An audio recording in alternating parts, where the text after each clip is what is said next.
Here we have a vertical PV curve. How would you describe what does this mean? We've already said what a horizontal PV curve means. What does it mean when the PV curve is vertical? What's happening to this gas? The volume is constant, but the pressure is increasing.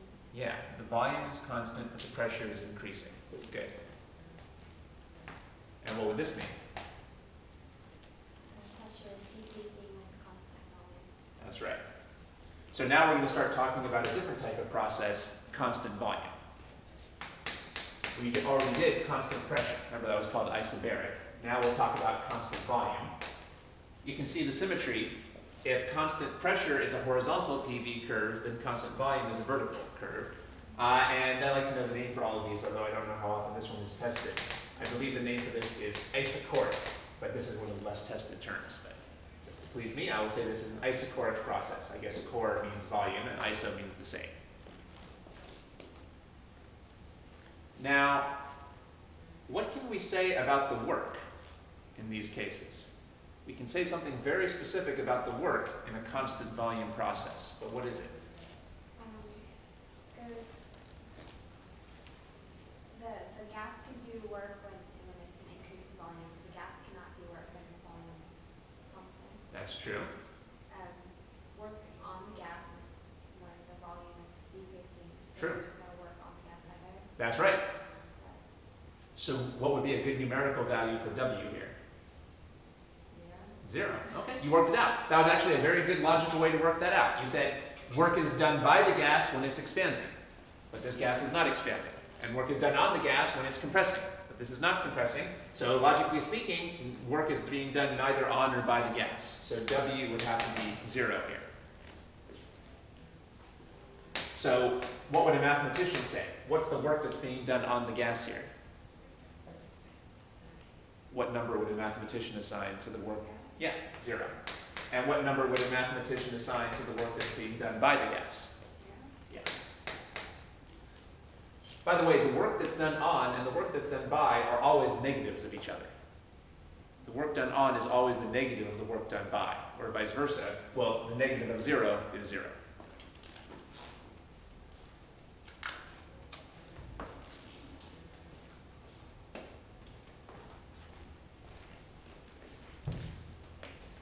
Here's another way to see that the work in this case is 0. Remember that work is force times distance. You can only have work when something is moving, but the whole point here is that nothing is moving. This is a case where the piston is fixed, basically. We have a fixed piston. That's the reason why the volume isn't changing. I said before that we were going to talk about situations with movable pistons, but there is an interesting case where you have a fixed piston. That would be constant volume. So another way to say constant volume, one thing to watch out for is they don't always use these terms. They might have code.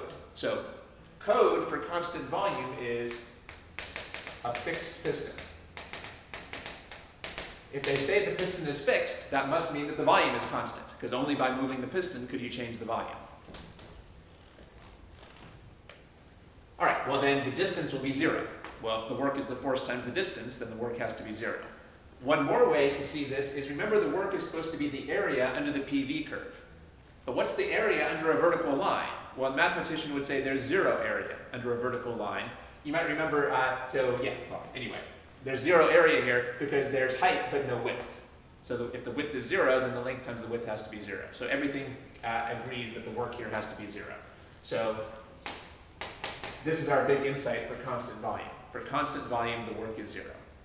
For constant volume, the work is 0. What was the work for constant pressure? What was our formula for work for constant pressure? Work equals pressure times change in volume. Yeah, P delta V, because in that case you did have a rectangle. But here's the work for constant volume. But in that case, what happens to this formula? How can we simplify this formula if the work is 0?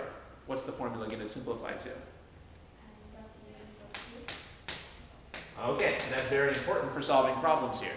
If you see that you're working with constant volume, you can plug in 0 for W, and then you get delta U equals Q. Basically, remember that this equation was telling us there's 2 ways to add energy, heat or work. But if you decided you're not going to do any work, then there's only one way to add energy, which is heat. So this is still kind of common sense.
So let's say we're going to add 5 joules of heat to the gas while the piston is fixed.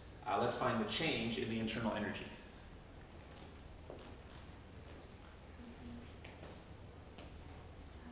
Well, Q equals change in internal energy. So Q equals 5. Positive 5 or negative 5? Positive 5. So what was Q in this problem?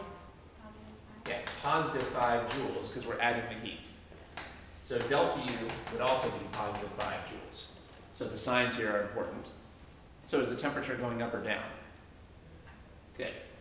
We hardly even need the PV curve here, but for practice, what would the PV curve look like? It would be vertical. Now, do you think that we're moving up or down? If we are adding heat, would you expect that to increase or decrease the pressure? Increase the pressure. It seems kind of reasonable. If we add heat, it would increase the temperature. How is it going to do that? Well, the heat will increase the temperature, and we know that increased temperature means the molecules hit the sides more often. So we should be able to figure out what the curve looks like this. In fact, we confirmed that down here, right? We got a positive delta U. And the positive delta U confirms that the temperature is going to be going up. Which means that we really are moving up the curve. You don't really need this to solve the problem, but it's still good practice to always try to draw the PV curve. Good.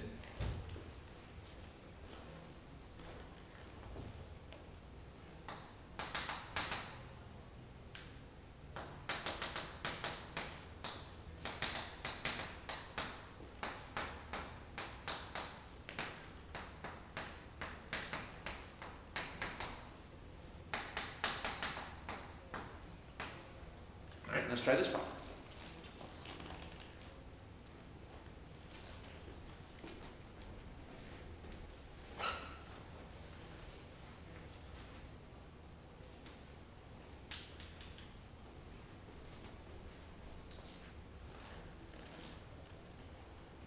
So Q is equal to negative 8.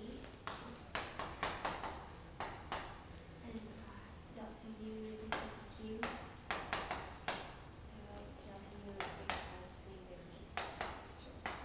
What's the significance of the fact that delta U is negative here? That means that we're removing heat from the internal system. That's what the significance of the negative 8 is for Q. What's the significance of delta U being negative? What is it? The internal energy is decreasing.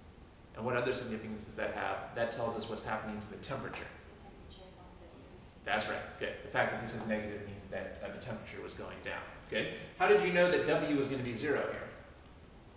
Because it's stated that it was a fixed piston. That's right. You can see, though, this is the type of thing that might be easy to miss. A lot of the time, students only pay attention to the numbers, and they miss the words. So a fixed piston means constant volume.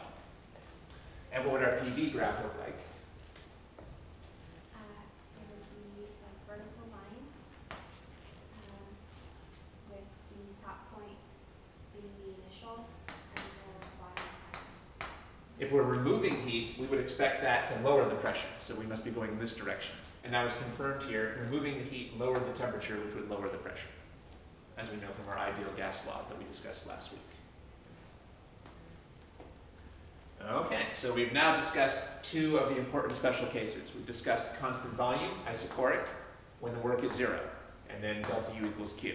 And we've discussed constant pressure, isobaric, when the work is P delta V, and then you still have to use this whole formula here. One of those was for the horizontal PV graph, and one was for a vertical.